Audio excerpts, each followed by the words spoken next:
എന്നീ ഒറ്റക്ക് പോകാൻ എനിക്കറിയാം എവിടെയെങ്കിലും. എന്റെ എഴുത്തിനെ പറ്റിയുള്ള പറ. എഴുത്തിനെ കുറിച്ചിട്ട് അത് കഴിഞ്ഞപാട് ഞാൻ ഹിമാചലിലേക്ക് പോക്കാം. ഹിമാചലിലേക്ക് പോക്കാം 20-ാം തീയതി.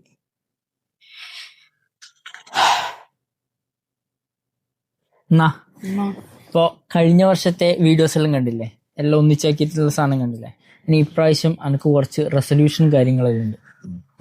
മാറണം തോന്നുന്ന കുറച്ച് കാര്യങ്ങൾ എന്ന് വെച്ചാല്, ഇപ്പം ഡിസംബർ വരെയുള്ള പൈസ എല്ലാം ഫേസ്ബുക്കിൽ നിന്നുള്ള കിട്ടുന്നുണ്ട്.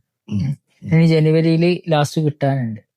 ഇനി അങ്ങോട്ടേക്ക് ഈ എഴുത്തിലേക്ക് കൂടി ഇങ്ങനെ പൈസ ഉണ്ടാക്കണം എന്ന് വെച്ചാൽ എഴുതിയിടും, അത് റീച്ച് ആയിട്ടുണ്ടെങ്കിൽ ഇതേപോലെ ഇങ്ങനെ പൈസ ഇങ്ങനെ കിട്ടിക്കൊണ്ടിരിക്കും. അതിന്റെ കൂടെ തന്നെ ചിത്രം വരയ്ക്കണം. ചിത്രം വരയ്ക്കാൻ ഇപ്പോൾ ഓർഡർ കിട്ടിയിട്ടുണ്ട്, അതെല്ലാം ഇങ്ങനെ ചെയ്യുന്നുണ്ട്. അതെല്ലാം ഇങ്ങനെ കണ്ടിന്യൂസ് ചെയ്യണം. അതുപോലെ തന്നെ PSC പഠിക്കണം. PSC ആണ് എന്റെ പ്രധാനപ്പെട്ട കാര്യം. ആ PSCക്ക് ക്ലാസ്സിന് പോവുക. ആ PSCന്റെ ഫീസെല്ലാം ഞാൻ തരും പോകുന്നതിന്റെ. അല്ല, എനിക്കിപ്പോ കുറച്ച് കിട്ടാനുണ്ട്. അപ്പൊ ആ പൈസ പിന്നെ ഞാൻ വെറുതെ കൊടുക്കാൻ കഴിയും. പിന്നെ ഞാൻ ഈ ഊട്ടി ട്രിപ്പ് പറഞ്ഞില്ലേ, ഊട്ടിയിലേക്ക് പോകുന്ന സംഭവം പറഞ്ഞില്ലേ, ഊട്ടിയിലേക്ക് പോകാനുണ്ട്. അതിന് കുറച്ച് വെള്ളം കൂട്ടി ഊട്ടി പോകും. അത് കഴിഞ്ഞപാട് ഞാൻ ഹിമാചലിലേക്ക് പോക്കാം.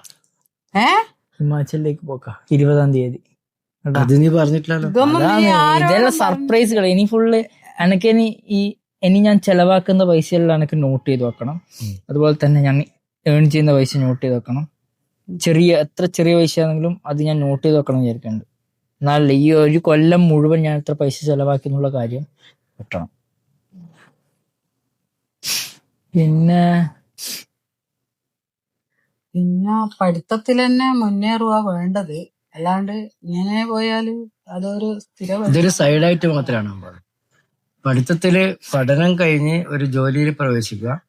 ആ ജോലി ചെയ്തുകൊണ്ട് നിന്റെ ഇഷ്ടത്തിനനുസരിച്ച് നിനക്ക് പോവുകയോ വരുവോ എന്ത് വേണമെങ്കിലും ചെയ്യാം.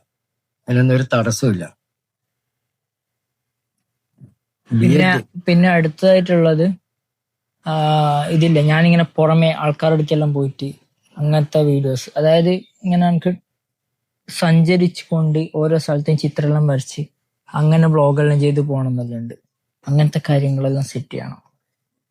എന്നീ ഒറ്റക്ക് പോകാൻ എനിക്കറിയാം എവിടെയെങ്കിലും.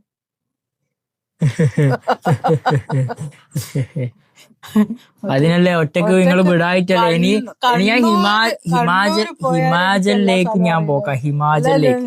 ഹിമാചലിലേക്ക് ഞാൻ പോക്കാം. അതെ, ഹിമാചലിൽ വേണ്ട, നിങ്ങളൊന്നും പക്ഷേ ഈ കണ്ണൂരില് എനിക്ക് ഒറ്റക്ക് പോയാൽ ഓരോ സ്ഥലം ചോദിച്ചിട്ട് നീ വിളിക്കുന്നുണ്ടല്ലോ, അതിലേക്ക് എങ്ങനെയാ പോണ്ടെന്ന്. അതേപോലെ ഇത് ഒറ്റക്ക് പോകാൻ ഇറങ്ങിയാലും നീ ഹിമാചൽ നിങ്ങൾക്ക് അറിയില്ലല്ലോ. ഹിമാചൽ ഞാൻ പോയിട്ട് വന്നു. ഹിമാചൽ പ്രദേശ് ഞാൻ അങ്ങ് പോന്ന. എന്നാ പിന്നെ എല്ലാവിധ ഭാവുകങ്ങളും നേരുന്നു. പിന്നെ എന്റെ എഴുത്തിനെ പറ്റിയുള്ള പറ. എഴുത്തിനെ കുറിച്ചിട്ട് ഞാൻ എപ്പോഴും നിന്നെ ഒരു കുട്ടിയായിട്ടാണ് കാണുന്നത്. അപ്പൊ BEd കിട്ടുന്നത് വരെ പിന്നെ നിന്നെ കൗൺസിൽ ചെയ്ത് നിന്നെ BEd ചെയ്യിപ്പിച്ച് എടുപ്പിക്കുകയോ ചെയ്തത്. അപ്പൊ അത് കഴിഞ്ഞിട്ട് നിന്റെ എഴുത്തുകൾ വായിക്കുമ്പോ ഞാനിങ്ങനെ മനസ്സിൽ ഇവൻ ഇത്രമാത്രം അറിവും വിവരവും ഉണ്ടോ എന്ന് ഞാനിങ്ങനെ സംശയിച്ചു. ഈ BEd ചെയ്യുന്ന സമയത്ത് തന്നെ സൈക്കോളജി ക്ലാസ്സെല്ലാം കേട്ട് അതിന്റെ അകത്ത് മറ്റേ കൗൺസിലിങ്ങും അങ്ങനത്തെ സംഭവം ഇല്ലേ, അത് കേൾക്കുന്ന സമയത്ത് തന്നെ ഞാനിത് പ്രാക്ടിക്കലായിട്ട് ചെയ്തുകൊണ്ടിരിക്കുന്നുണ്ട്. അതായത് കുറെ കണക്ക് മെസ്സേജ് അയച്ചിട്ട് അവരെ വിഷമങ്ങളെല്ലാം പറയുന്നു, ഞാൻ അവരെ സമാധാനിപ്പിക്കുന്നു. പക്ഷെ അങ്ങനെ കുറെ സമയം ഞാൻ അങ്ങനെ ഈ സമാധാനിപ്പിക്കാൻ കഴിയുന്നത് എനിക്ക് എന്തുകൊണ്ട് എന്നെ സമാധാനിപ്പിക്കാൻ കഴിയുന്നില്ല.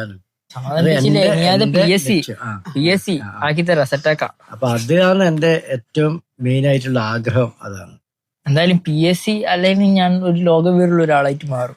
PSC കിട്ടുന്നില്ല, ലോകവിവരം വേണോ, എല്ലാ കാര്യങ്ങളും അറിയണോ, പക്ഷെ നമുക്കൊരു തൊഴിലുണ്ടാവണം. ആ തൊഴിലിന് വേണ്ടിയാണ് BEd വരെ ചെയ്യിപ്പിച്ചത്. അപ്പൊ അതിലേക്ക് എത്തുക.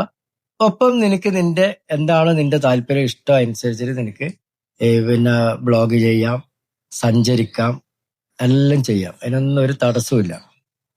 അപ്പൊ നമുക്കൊരു മനസ്സമാധാനം വേണമല്ലോ വീട്ടിലിരിക്കുമ്പോ. നീ എന്താ ചെയ്യുന്നതല്ലേ നിന്നെ കല്യാണം കഴിപ്പിക്കണ്ടേ? അപ്പൊ അതെല്ലാം നമ്മൾ ചിന്തിക്കണം. അല്ല, ഇവനെ കല്യാണം കഴിപ്പിക്കണ്ടേ നമുക്ക്? കല്യാണം കഴിപ്പിക്കണം, സമയമാകുമ്പോ അതും ചെയ്യണം. അല്ല, അതിന് അന്നേരത്തേക്ക് ഒരു തൊഴിലാക്കണ്ടേ? അതെ. അതല്ലേ പറയുന്നു.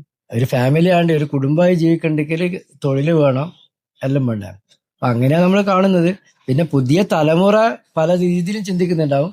പക്ഷെ നമ്മൾ പഴയ തലമുറയാണ്. അതുകൊണ്ട് നമ്മളേതായ രീതിയിൽ നിങ്ങൾക്ക് ബുദ്ധിമുട്ടില്ലാത്ത രീതിയിൽ ഒരു നല്ല ഫാമിലി ആയിട്ട് ജീവിക്കാനുള്ള എല്ലാ സെറ്റപ്പും ആക്കണമെന്നാണ് ആഗ്രഹിക്കുന്നത്. നമ്മൾ ആഗ്രഹം. ഈ ജനുവരി 17, 18 തീയതികളിൽ ഒരു ക്യാമ്പ്, സ്ട്രേഞ്ചേഴ്സ് ക്യാമ്പ് നടത്തുന്ന കാര്യം ഞാൻ പറഞ്ഞിരുന്നു. എന്റെ ഫാമിലിയിൽ കുറച്ച് ആൾക്കാർ അതിൽ സെറ്റ് ആയിട്ടുണ്ട്. പിന്നെ അതുപോലെ പുറമേ നിന്നുള്ള എന്റെ ഫ്രണ്ട്സ് എല്ലാം ആരല്ലോ വരണം എന്നെല്ലാം പറഞ്ഞിട്ടുണ്ടായിരുന്നു. അപ്പൊ അവര് വരുന്നുണ്ടെങ്കിൽ ജസ്റ്റ് എനിക്ക് മെസ്സേജ് അയച്ചിട്ട് അഡ്വാൻസ് പേയ്മെന്റ് ചെയ്താൽ മതി. ജനുവരി 17, 18 ശനി ഞായർ തീയതികളിലാണ് യാത്ര പോകുന്നത്. അതുപോലെ തന്നെ ഇവിടുന്ന് കണ്ണൂരിനെ ബസ്സിലാണ് നമ്മൾ ഊട്ടി വരെ പോകുന്നത്. അതുപോലെ തന്നെ തിരിച്ചിങ്ങോട്ടേക്ക് വരികയും ചെയ്യും. പിന്നെ അതിനുള്ള നമ്മളെ ഫുഡും കാര്യങ്ങളെല്ലാം ഇവര് തരുന്നുണ്ട്. ഇപ്പം ഈ ഒരു ട്രിപ്പ് എന്തായാലും വേർത്തി ആയിരിക്കും. കാരണം എന്ന് വെച്ചാൽ ഞാൻ ഇതിന് മുന്നേ പോയ ട്രിപ്പ് എല്ലാം വെച്ച് നോക്കുന്ന സമയത്ത് ഇത് നല്ല വേർത്തി ആയിട്ടാണ് എനിക്ക് തോന്നുന്നത്. അപ്പം എല്ലാവരും വേണമെന്നുള്ളവര് മെസ്സേജ് അയക്കുക. കാര്യങ്ങളെല്ലാം നേരം പറഞ്ഞു. ബൈ. ഓക്കെ അല്ലേ? ബൈ.